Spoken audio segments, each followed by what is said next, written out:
Di sini ada keterangan dari kitab Ihya yang luar biasa. Setelah kita semuanya mengetahui bahwasanya kehidupan kita setelah kita mati nanti itu adalah kehidupan yang penuh tantangan, berat. Dan apabila kita nggak selamat, maka kita akan mengalami penyesalan yang besarnya luar biasa. Nah, Imam Al-Ghazali di dalam kitab Ihya-nya, beliau ketika menyebutkan tentang keadaan hari kiamat, ada keterangan yang sangat indah. Beliau menjelaskan siapa sih orang yang paling selamat menghadapi beratnya hari kiamat nanti. Beliau mengatakan dalam kitab Ihya, akan saya bacakan sedikit bahasa Arabnya dan nanti kurang lebih terjemahannya langsung. Fa inna aslaman nasi min ahwali yaumil qiyamah man tala fihi fikruhu fid dunya. Sesungguhnya yang paling selamat daripada huru-hara kiamat adalah orang yang banyak berpikir tentang kiamat selama dia di dunia. Fa innallaha la yajma'u ala abdihi khaufaini. Sesungguhnya Allah tidak mengumpulkan dalam hati hambanya dua rasa takut. Faman khafa hadhil ahwal fid dunya aminaha fil akhirah. Barang siapa yang takut terhadap huru-hara kiamat di dunia ini, maka nanti dia akan merasa aman ketika ada di akhirat. Nah, kata Imam Ghazali, nah yang saya maksud takut itu bukan takut kayak takutnya perempuan. Yang saya maksudkan takut dengan huru-hara kiamat itu bukan takut sebagaimana takutnya perempuan. Kemudian mengatakan jangan sebut kiamat di hadapanku, bukan begitu. Yang dimaksud takut di sini adalah rasa takut yang menyebabkan kita nggak mau maksiat dan memotivasi kita untuk melaksanakan taat. Bahkan kata Imam Ghazali, dan yang lebih menggelikan lagi dibanding rasa takutnya perempuan adalah rasa takutnya orang-orang yang bodoh. Tiap dengar cerita kiamat langsung doa, semoga selamat, semoga selamat. Tapi nggak pernah berubah. Sama kayak misalkan ada orang, kata beliau, ini kata Imam Ghazali di sini. Sama kayak misalkan ada orang mau diterkam sama macan, dia cuma doa, semoga saya selamat, tapi tidak pergi. Ya, macannya tambah lahap makanya nanti ini. Begitu.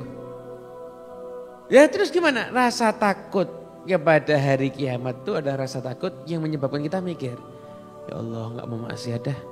Urusan hari kiamat takutnya nanti semakin berat. Begitu. Kemudian setelah itu wa kadzalika ahwalul akhirah laisa laha hisnun illa qaulu la ilaha illallah shadiqan.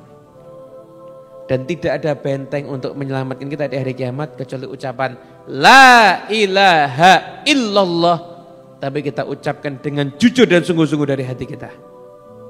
Gimana maksudnya sungguh-sungguh? Ketika kita mengucapkan la ilaha illallah, tujuan kita hanya Allah Subhanahu wa taala. Tapi kalau ada orang ngucapnya la ilaha illallah tapi yang disembah itu masih hawa nafsu, ya berarti dia masih dalam keadaan yang mengkhawatirkan. Lah kalau misalkan kita belum bisa la ilaha illallahnya beneran gimana? Nah, ini solusinya. Mudah-mudahan kita bisa ini insyaallah ya. Ini solusinya. Fa in ajasta an dzalika kulli. Kalau kita tuh suruh takut sama kehidupan kiamat, ya enggak takut. La ilaha illallah cuma sekedar di lisan, tapi kadang hati masih menuhankan hawa nafsu, menuhankan pujian manusia, menuhankan duit dan lain sebagainya. Apa yang harus kita lakukan?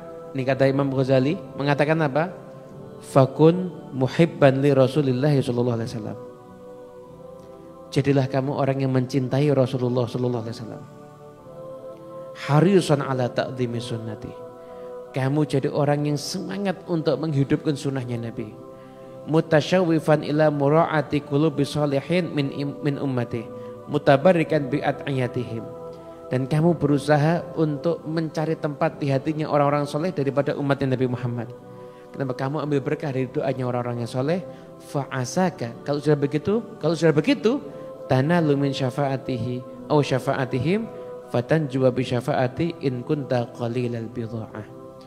Maka kalau sudah begitu, semoga kamu dapat syafaatnya Nabi atau syafaatnya orang-orang soleh, maka kamu akan selamat berkat syafaat sekalipun amal kamu sedikit. Nah, jadi Imam Ghazali ini ngasih solusi yang luar biasa. Kadar keselamatan yang paling tinggi itu orang yang sudah mulai mikir, takut dengan kiamat, takut dengan hisab, takut dengan neraka, akhirnya termotivasi beramal soleh dan akhirnya dia meninggalkan perbuatan maksiat. Yang kedua, bentengnya adalah ucapan la ilaha illallah dengan sungguh-sungguh. Masih tidak bisa, kita ini masih ancur-ancuran, kita masih kalah sama hawa nafsu terus kita.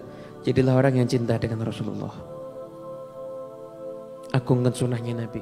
Enggak bisa kita amalkan sunnah Nabi semuanya, enggak apa-apa, tapi kita agungkan.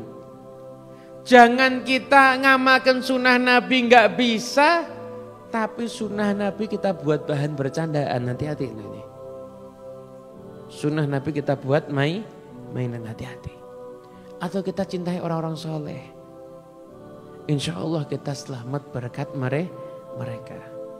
Memang syaratnya orang itu dikatakan cinta adalah orang itu mengikuti.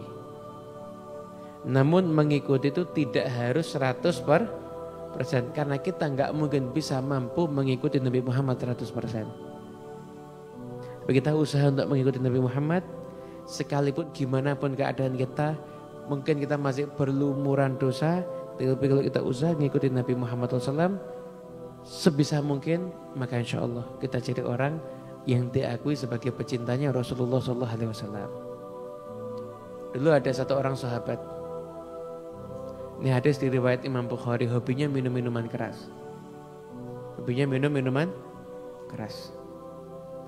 Kalau ketahuan Nabi dicambuk. Ini orang suka membuat Nabi ketawa. Ketahuan Nabi cambuk, ketahuan lagi cambuk. Ketika dicambuk untuk kesekian kalinya, ada sahabat yang ngelaknat. Nabi mengatakan apa? Jangan kamu laknat dia. Yang saya tahu dari dia mencintai Allah dan Rasulnya. Mabuk loh ini. Tapi Nabi mesti melihat dia mencintai Allah dan Rasulnya. Artinya seburuk apapun kita jangan sampai gak cinta sama Nabi. Jangan sampai gak hormat sama Nabi. Jangan sampai gak beradab kepada Nabi Muhammad SAW. Orang tuh punya amal ibadah yang banyak tapi gak cinta sama Nabi, amal ibadahnya jadinya akan sia-sia. Tapi orang punya amal yang sedikit tapi cinta dengan Nabi Muhammad, maka amal ibadahnya akan istimewa. Kenapa? Karena cintanya itu yang akan menjadikan dia selamat dunia akhirat. Amin ya rabbal alamin. Udah kita semua selamat insya Allah ya.